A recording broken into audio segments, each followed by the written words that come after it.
Councilmember Park, do you have comments on item number 3? Thank you, Council President. I rise to offer comments today because I have had many concerns about this item, some of which I expressed in Budget Committee when I opposed the ordinance. At that time, my concerns really centered around the process and the outreach, and specifically that our policy committees were considering an ordinance before the public had even had an opportunity to share their concerns and register their protests at the mandated hearing here in council. We've now done that process, but honestly, I am still not satisfied. And I think this is all going to come as a blindside to ratepayers.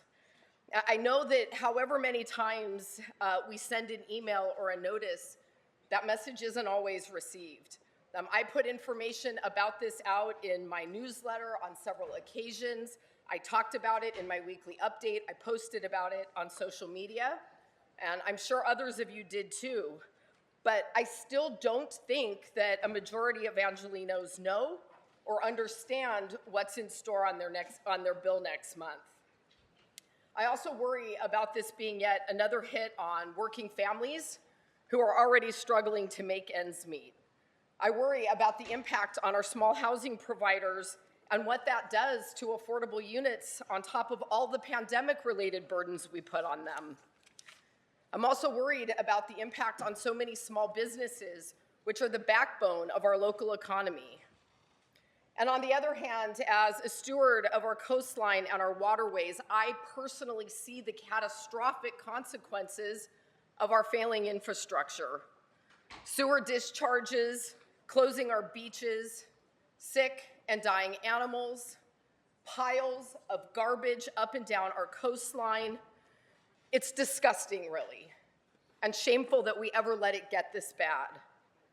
I want a future where sewer discharges are an oddity of the past, where our beaches and our coastline are open for families and tourists across the region, especially in the hottest weekends of summer. And most importantly, I want a future where our ocean and our waterways and our marine life are healthy and thriving.